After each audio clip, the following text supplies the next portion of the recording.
ఏపీకి big rain alert. మరొక 2 గంటల్లో కుండపోత వర్షాలు కురిసే అవకాశం ఉంది. ఈ బ్రేకింగ్ న్యూస్ చూసే ముందు ఒక బిగ్ అప్డేట్ మీకోసం. హైదరాబాద్ మొత్తంలో ఉన్న బెస్ట్ ప్రాపర్టీస్ అన్నింటినీ ఒకే వేది మీదకి తీసుకొస్తుంది సుమన్ టీవీ. అక్టోబర్ 18, 19వ తేదీన హెచ్ఐసిసి నోవాటెల్లో జరిగే సుమన్ టీవీ ప్రాపర్టీ ఎక్స్పోలో best flats, villas, open plots దీపావళికి ఆఫర్స్ అండ్ డిస్కౌంట్స్తో అందుబాటులో ఉంటాయి. మీరు విజిట్ చేసి ప్రతి గంటకి ఒక గోల్డ్ కాయిన్ గెలుచుకునే ఛాన్స్ కూడా ఉంది.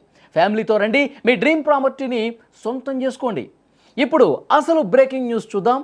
ఏపీపై ఉపరితల ఆవర్తన ప్రభావం కొనసాగుతోంది. దీని ప్రభావంతో దక్షిణ కోస్తాలో భారీ నుంచి అతి భారీ వర్షాలు కురిసే అవకాశం ఉన్నట్టుగా విశాఖ తుపాను హెచ్చరికల కేంద్రం స్పష్టం చేసింది.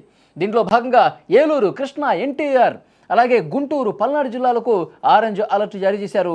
ఇక కోస్తా, రాయలసీమలోని పలు జిల్లాలకు ఎల్లో అలర్ట్ జారీ అయినటువంటి పరిస్థితి ఉంది. మరొక 4 రోజుల పాటు వర్షాలు పడే అవకాశం ఉంది. రాగల 24 గంటల పాటు మత్స్యకారులు ఎవరూ కూడా వేటకు వెళ్లొద్దని తుపాను హెచ్చరిక జారీ చేశారు. ప్రస్తుతానికి ఏలూరులో వర్షం దంచి కొడుతుంది. కొన్ని గంటల పాటు కురిసినటువంటి వర్షానికి లోతట్టు ప్రాంతాలు పూర్తిగా జలమయమైపోయినట్టు పరుస్తుంది. ఒకసారి విజువల్స్లో మీరు చూడొచ్చు. ఏలూరులో ప్రస్తుత పరిస్థితి ఏ విధంగా ఉందంటే మొత్తం కాలనీలన్నీ కూడా జల దిగ్బంధం అయిపోయినాయి. ఇక్కడ చూడండి, వాహనదారులు ఎంత ఇబ్బంది పడుతున్నారో. తమ కాలనీలో రాకపోకలు సాగించడానికి నానా నరకం చూస్తున్నటువంటి పరిస్థితి. కార్లు కూడా దాదాపు అటు వెళ్ళటానికి ఇబ్బందికర పరిస్థితులు కనిపిస్తున్నాయి. ఇట్లాగే చాలా కాలనీలు కూడా లోతట్టు ప్రాంతాలన్నీ కూడా మునిగిపోయినాయి. ఇళ్లలోకి వాటర్ వచ్చేసి ఇబ్బందికర పరిస్థితి కనిపిస్తోంది. ఇక కొన్ని చోట్ల పిడుగులతో కూడినటువంటి వర్షం కురుస్తోంది. టీ నరసాపురంలో పిడుగుపాటుతో చుట్టుపక్కల ఇళ్లలోని ఎలక్ట్రానిక్ వస్తువులు కూడా ధ్వంసమైపోయినటువంటి పరిస్థితి.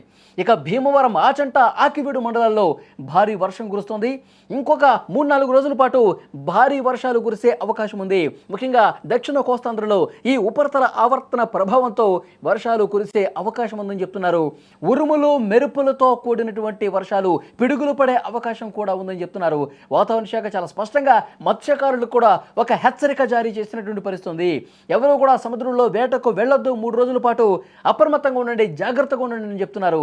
అలాగే లోతట్టు ప్రాంతాల ప్రజలు మరింత అప్రమత్తంగా ఉండాలి.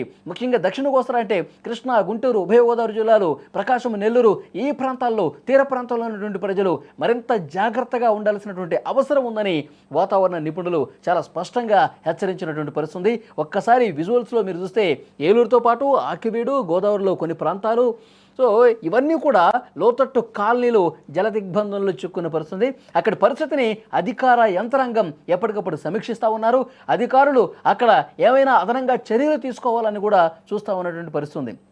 ఎందుకంటే ఆల్ ఆఫ్ సడన్ ఒక్కసారిగా వాతావరణంలో భారీ మార్పు రావటం, వాతావరణంలో ఒక్కసారిగా ఆకాశం మేఘావృతం అయిపోయి కుండపోతగా వర్షం కురిసినటువంటి పరిస్థితి. 1 గంట పాటు కురిసినటువంటి వర్షానికే రోడ్లన్నీ కూడా మునిగిపోయినటువంటి పరిస్థితి. చాలా వరకు ఇళ్లలోకి, కాలనీస్లోకి నీరు రావటం వల్ల వాళ్ళందరూ కూడా ఇంట్లో ఉన్న సామాన్లన్నీ కూడా బయటకు కొట్టుకొచ్చిన పరిస్థితి. సో ఇంట్లో ఉండలేని సిచ్యువేషన్ అటువంటి పరిస్థితులు ఎక్కడైతే ఉన్నాయో, ఏ కాలనీలు అయితే అలా జలదిగ్బంధం అయిపోయినటువంటి పరిస్థితుందో వాళ్ళందరినీ కూడా సురక్షిత ప్రాంతాలకు తరలించే ఏర్పాట్లు అధికార యంత్రాంగం చేస్తూ ఉన్నారు. వాళ్ళందరినీ పునరావాస కేంద్రాలకు తరలించి అక్కడ 1-2 రోజుల పాటు వాళ్ళని సేఫ్గా ఉంచే బాధ్యతను కూడా అధికార యంత్రాంగం తీసుకున్న పరిస్థితుంది. రాబోయే 3 రోజుల పాటు మరింత జాగ్రత్తగా ఉండాలని చెప్పి అధికారులు అయితే చెప్తున్నారు. ఎందుకంటే విశాఖ తుపాను హెచ్చరికల కేంద్రం కూడా ఒక అలర్ట్ జారీ చేసింది. ఎక్కడెక్కడ ఎక్కువ కుండపోత వర్షం కురుస్తుందో అక్కడ రెడ్ అలర్ట్ జారీ చేశారు.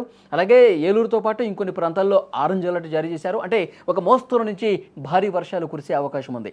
అలాగే ఎక్కడైతే భారీగా వర్షాలు పడతాయో అక్కడ ప్రజలు ఎవరూ కూడా బహిరంగ ప్రదేశాలకు రావద్దు. ముఖ్యంగా పొలం పనులకు వెళ్ళే వాళ్ళు చెట్ల కింద నిలబట్టం కానీ ఇలాంటివి చేయొద్దు. ఎందుకంటే ఉరుములు, మెరుపులతో కూడిన వర్షం పడ్డప్పుడు ఒక్కసారిగా పిడుగుపాటుకు గురయ్యే అవకాశం ఉంది. పిడుగుపాటుకు ఇబ్బందులు గురయ్యే అవకాశం ఉంది.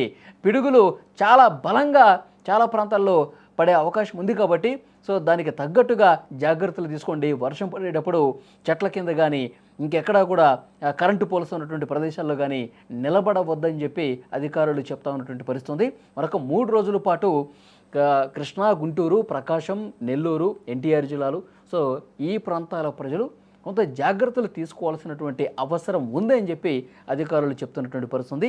ఈరోజు కురిసినటువంటి వర్షానికి పరిస్థితి ఒక్కసారి మీరు విజువల్స్లో కూడా చూడొచ్చు.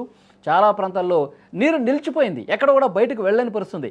ఆ వెహికల్ వస్తుంది చూసారా, టూ వీలర్ ఆ బైక్ మీద వెళ్తున్న వ్యక్తి ఎక్కడ గొంతుందో తెలియదు, ఎక్కడ మ్యాన్హోల్ ఉందో తెలియదు, పూర్తిగా నిలిచిపోయినటువంటి నీళ్ళలోనే, మోకాళ్ళ లోతు వరకు నిలిచిపోయిన నీళ్ళలోనే, అలాంటి ప్రమాదకర పరిస్థితుల్లోనే వాళ్ళు వెళ్తూ ఉన్నారు. సో డెఫినెట్గా అధికారులు అయితే అక్కడ నిలిచిపోయిన వాటర్ని తొలగించే ప్రయత్నం చేస్తూ ఉన్నారు. మరికొన్ని చోట్ల కూడా కొంతమంది సురక్షిత ప్రాంతాలకు తరలిస్తున్నటువంటి పరిస్థితి ఉంది. భీమవరం, ఆచంట, ఆకివీడు మండలాల్లో అక్కడ భారీగా వర్షం కురుస్తోంది. 2 రోజుల పాటు ఇలాంటి పరిస్థితే ఉంటుంది కాబట్టి, ఏపీకి వర్ష సూచన ఉంది కాబట్టి అక్కడ స్థానిక అధికార యంత్రాంగం కూడా అక్కడ పరిశీలిస్తూ ఉన్నారు. అక్కడ లోతట్టు ప్రాంతాల ప్రజలు ఇబ్బందుల్లో ఉంటే వాళ్ళని వెంటనే సురక్షిత ప్రాంతాలకు తరలిస్తున్నటువంటి పరిస్థితి కనిపిస్తోంది.